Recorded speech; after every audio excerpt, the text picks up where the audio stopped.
I never believed in ghosts or haunted houses, but that Christmas Eve in 1983 changed everything. My name is David Martin, and my wife, Susan, and our 2 children, Tommy and Emily, had just moved into our new home in the secluded village of Evergreen Hollow. The old Victorian house, with its creaky floors and towering oak tree in the yard, seemed perfect for starting our own holiday traditions. We were eager to create memories, unaware of the darkness that lurked within its walls. As December settled in, we began decorating the house with enthusiasm. The living room became a festive haven, adorned with twinkling lights, handmade ornaments, and a grand Christmas tree that stood proudly in the corner. The scent of pine and cinnamon filled the air, blending with the warmth of the fireplace.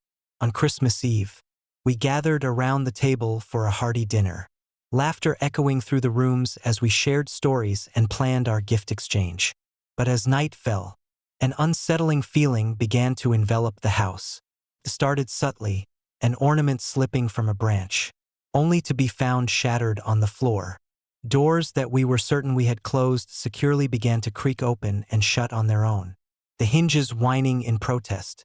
At first, we dismissed these incidents as the quirks of an old house settling or perhaps the playful antics of our curious children. However, things took a darker turn as the evening progressed. The decorations on the Christmas tree seemed to come alive, moving without any visible force. Lights flickered erratically, casting long, distorted shadows that danced menacingly across the walls. Emily, usually so brave, clung to Susan's arm, her eyes wide with fear as she whispered about seeing ghosts hiding among the branches. Determined to uncover the source of these disturbances, Susan and I decided to delve into the house's history. Late that night, armed with flashlights and old newspapers, we discovered that our home had once belonged to the Thompson family, who had tragically perished in a devastating fire on Christmas Eve in 1950. The fire had consumed the entire house, leaving no survivors, and rumors had long circulated that the spirits of the lost family still haunted the premises, their sorrow binding them to the place of their untimely deaths. As we pieced together the fragments of the past, the atmosphere in our home grew increasingly oppressive. The air felt heavy, thick with unspoken anguish, and the eerie laughter that echoed through the halls became louder, more persistent. One night, as we sat huddled together in the living room, the temperature plummeted, and a ghostly apparition of a woman appeared by the fireplace. Her eyes hollow and filled with despair, she pointed towards the tree, her fingers trembling as she mouthed words we couldn't hear. Terrified but resolute, we sought the help of a local medium, Mrs. Whitaker, who had a reputation for dealing with restless spirits. She arrived at our home with a calm authority, sensing the deep sorrow that clung to the house. Through her guidance, we conducted a cleansing ritual, honoring the Thompson family and seeking to release their lingering spirits. Candles were lit, prayers were chanted, and offerings were made to soothe the restless souls trapped within the tree's branches. As the ritual reached its peak, the room seemed to vibrate with energy. The ghostly woman reappeared, her form wavering between visibility and shadow. Mrs. Whitaker's voice rose above the chaos, invoking peace and forgiveness. Slowly, the oppressive atmosphere began to lift, the shadows receding, and the eerie laughter fading into silence. The tree stood still, its lights now glowing warmly, no longer haunted by malevolent forces. Relief washed over us as we realized the curse had been broken. The house felt lighter, the air filled with a newfound sense of peace. We decided to honor the memory of the Thompson family by maintaining the tree with respect and love, ensuring their story was never forgotten. That Christmas became a testament to our resilience and the ultimate power of compassion and understanding. Years later, Evergreen Hollow remains a quiet village, its residents holding dear the lessons learned from that fateful Christmas. The story of the Martin family and the haunted Christmas tree serves as a reminder that even in the darkest times, love and faith can illuminate the path to redemption. And every year, as we decorate our tree, we remember the spirits we helped find peace. cherishing the delicate balance between light and shadow that defines the true spirit of Christmas. Story number 2. I never believed that a Christmas tree could harbor such malevolence. Growing up in the quiet town of Pinebrook, Michigan, Christmas was always a time of warmth, family gatherings, and the enchanting glow of twinkling lights. But that year, 1983, everything changed. It was supposed to be our first Christmas in our new home, a fresh start after moving from the bustling city to this secluded town. Little did we know, our dream of a perfect holiday would turn into a nightmare we couldn't escape.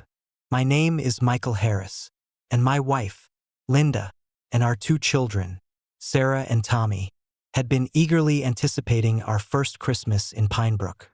The house we purchased was an old Victorian with character, creaky floors, high ceilings, and a grand fireplace that seemed to beckon us to gather around it. The backyard was dominated by a majestic oak tree, its branches sprawling and robust, promising to be the perfect centerpiece for our Christmas decorations. We spent the days leading up to Christmas immersing ourselves in holiday preparations. Decorating the tree was a cherished family tradition. We adorned it with ornaments collected over the years, each one holding a memory, and strung up lights that cast a warm, inviting glow throughout the living room. The scent of pine filled the air, mingling with the aroma of freshly baked cookies and roasted chestnuts. Felt like we had finally found our place, a sanctuary where we could create new traditions and build lasting memories. On Christmas Eve, the house was alive with the sounds of laughter and joy. We gathered around the tree, sipping hot cocoa and sharing stories by the fire. The children were excitedly anticipating Santa's arrival, their eyes sparkling with wonder. As midnight approached, a serene silence settled over the house, the only sound being the soft crackling of the fireplace. That's when we noticed it, a subtle shift in the atmosphere. At first, it was just the ornaments slipping from the branches, landing with no apparent cause. We found them scattered on the floor, despite our careful placement. Linda dismissed it as a draft or perhaps the settling of the old tree. But an uneasy feeling began to gnaw at the edges of my mind. As the night deepened, the disturbances grew more pronounced. The tree seemed to breathe, its branches expanding and contracting rhythmically, as if drawing in the cold winter air. The lights flickered erratically, casting long, distorted shadows that danced menacingly across the walls. Doors that we were certain we had closed were now ajar, swinging open and shut with no visible force. And amidst it all, we heard faint, eerie laughter echoing through the house, a sound that sent shivers down our spines. Determined to uncover the source of these inexplicable events, Linda and I decided to investigate the tree's origins. We scoured old records and spoke with neighbors, piecing together the dark history that our seemingly perfect tree held. It turned out that the oak we had brought into our home was no ordinary tree. Decades ago, it had been cut down from a forest notorious for its history of brutal murders in the 1800s. Local legends spoke of a cursed tree, believed to harbor the restless souls of its victims, forever bound to the wood that had witnessed their demise. The realization hit us like a punch to the gut. The tree we had cherished was tainted by a gruesome past. The stories of the murders, of families torn apart by madness and violence, now seemed all too real. The tree's perpetual freshness was a facade, hiding the dark souls trapped within its branches, their anguish and rage seeping into our home. As we grappled with this horrifying truth, the disturbances in our house escalated to terrifying heights. One night, as we sat in the living room trying to maintain some semblance of normalcy, a loud crash echoed from the kitchen. We rushed to investigate, only to find the tree swaying violently, ornaments crashing to the floor, and a dark, shadowy figure standing beside it. The temperature plummeted, our breath visible in the frigid air, and the oppressive presence of the tree seemed to close in around us. Before we could react, Linda stepped forward, her voice trembling as she spoke to the unseen entity. "What do you want from us?" The room grew colder still, the shadows deepening as the figure began to move toward us. It was then that I felt a sharp pain in my chest, followed by a wave of dizziness that sent me sprawling to the floor. I watched in horror as the figure lunged at Linda, the force of its presence overwhelming. She screamed, trying to shield herself, but the darkness enveloped her, pulling her into its abyss. Tommy and Sarah, terrified beyond measure, ran to my side, their small bodies trembling with fear. "Dad, help her!" Sarah cried, her voice breaking. Desperation fueled my actions as I tried to reach out to Linda, but the shadowy force held her tightly, her screams echoing through the house. In that moment, it became clear that the tree was more than just a cursed object. It was a conduit for the vengeful spirits trapped within, determined to claim new victims to feed their eternal torment. As the night wore on, the darkness continued to consume our home. I struggled to keep my family safe, barricading doors and windows, but the tree's influence was relentless. Each attempt to remove the tree only seemed to strengthen its hold, the dark energy intensifying with every passing moment. The laughter, once faint and eerie, now rang out with malicious intent, driving us to the brink of madness. In a final act of desperation, I grabbed a heavy branch from the tree and swung it at the shadows, hoping to break their hold on us. The impact sent a shockwave through the room, and the oppressive presence momentarily recoiled. Seizing the opportunity, I dragged Tommy and Sarah into the basement, the only place that seemed to offer any semblance of safety. But as we descended the stairs, a chilling realization dawned on me. The basement door was already open, and a dark figure stood waiting inside. It was Linda, her eyes hollow and lifeless, the life drained from her body by the relentless assault of the spirits. My heart shattered as I realized that the tree had claimed her, turning our Christmas into a scene of unimaginable horror. The police arrived the next morning, responding to our frantic calls and reports of a gruesome murder. They found the house in disarray, the tree still standing ominously in the living room, adorned with fresh blood and broken ornaments. The only clue was the mysterious box we had found under the tree, a small, ornate container that, when opened, revealed a severed hand, a stark reminder of the brutality that had unfolded. The investigation never uncovered the true motive behind the murders, leaving the case shrouded in mystery and fear. The town of Pinebrook was left to grapple with the chilling reality that evil could infiltrate even the most cherished symbols of joy. The legend of the Christmas tree of death spread, a cautionary tale that parents whispered to their children, warning them of the darkness that could lurk beneath the festive surface. My family never recovered from that tragic Christmas. We moved away from Pinebrook, seeking to escape the haunting memories that plagued us. But no matter how far we went, the image of the cursed tree and the loss of Linda remained etched in my mind, a constant reminder of the thin line between light and darkness, and the eternal struggle to protect what we hold dear. Years later, I still wake up in cold sweats on Christmas Eve, haunted by the memories of that night. The shadows seem to linger, and the scent of pine and cinnamon triggers the horrifying recollections of the tree's malevolent presence.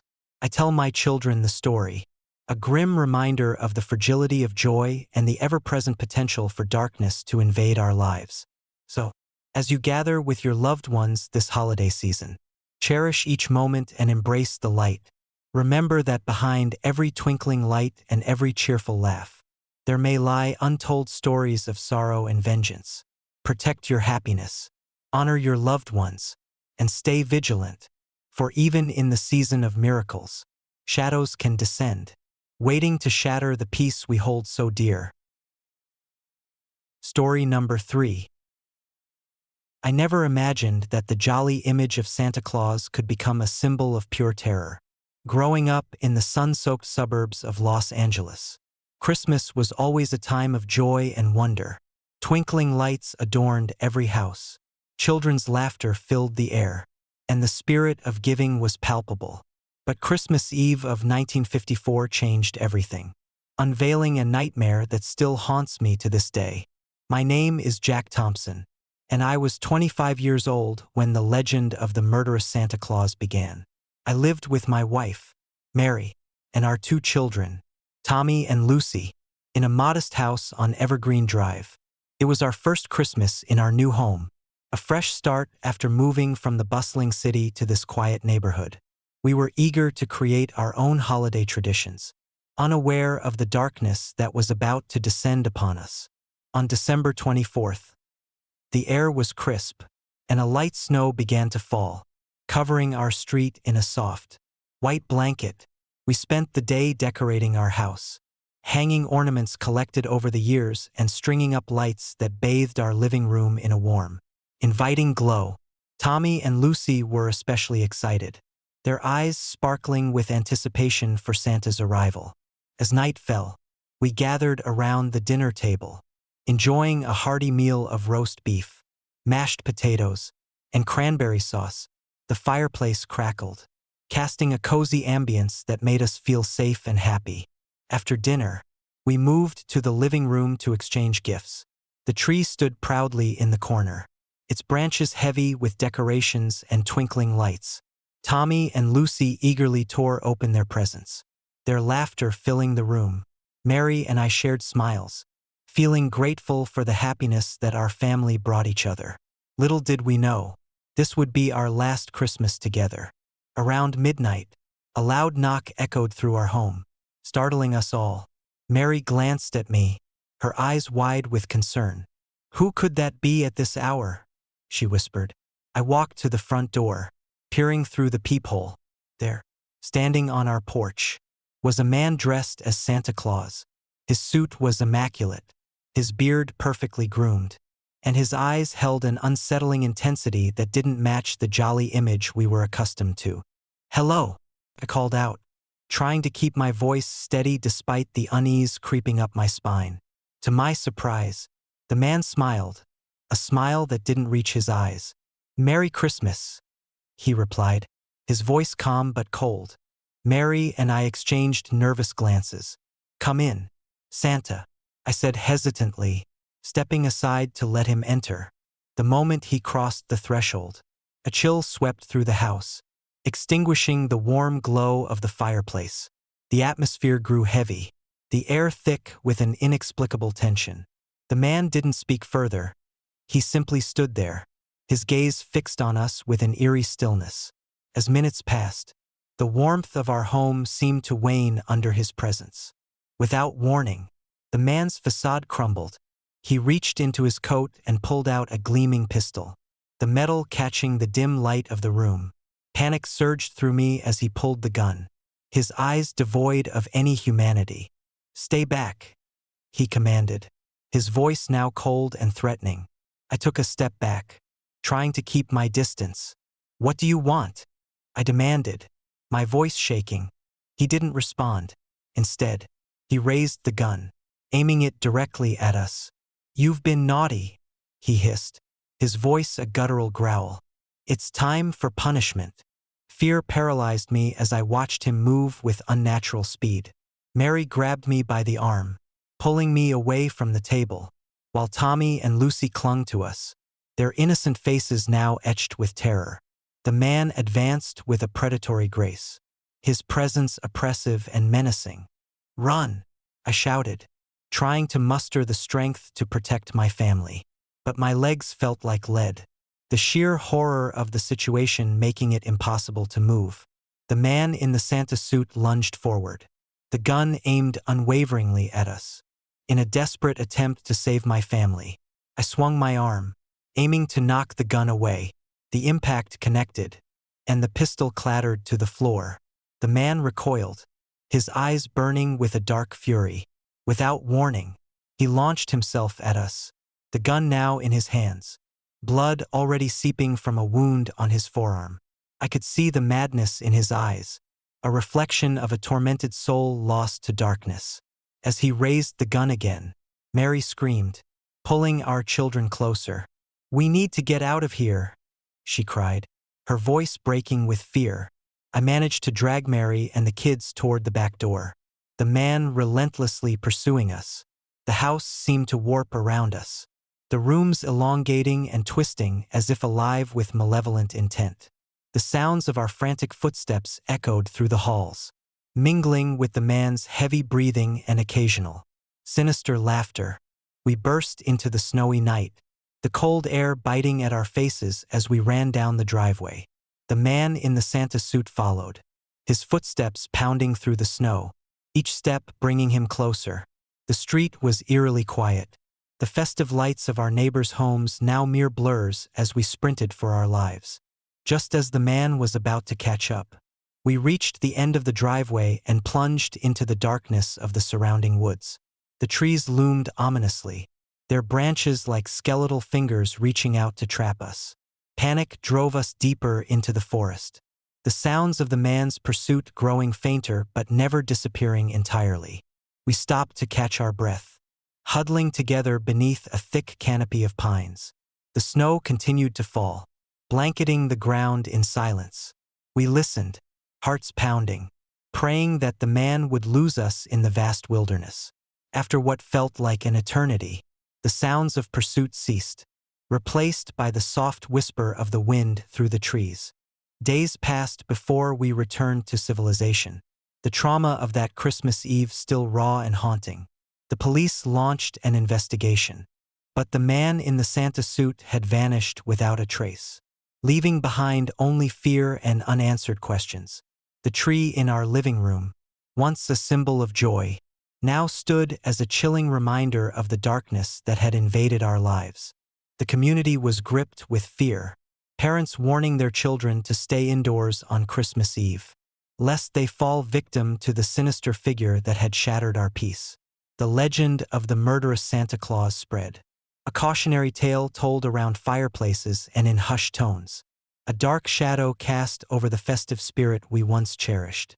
Years later, the memory of that night still lingers, a ghostly echo of terror that never truly fades. I moved away from Newark shortly after the tragedy, seeking solace far from the haunted memories that plagued me. But no matter how far I ran, the image of the man in the Santa suit, his eyes burning with madness, remained etched in my mind. Sometimes, during the quiet moments of Christmas, I hear the faint sound of footsteps in the snow, a chilling reminder that evil can hide behind the most beloved symbols. The story of the murderous Santa Claus serves as a stark reminder that darkness can take many forms, and that the true spirit of Christmas lies not just in joy and giving, but in the resilience to confront and overcome the shadows that seek to undermine it. So, as you gather with your loved ones this holiday season, cherish each moment, embrace the light, and remain vigilant, for in the heart of every celebration lies both joy and darkness, and it is our duty to protect the magic that makes Christmas truly special. Remember the Jones family and the night that forever changed their lives, a haunting reminder that even in the season of miracles, shadows can lurk, waiting to descend upon us when we least expect it.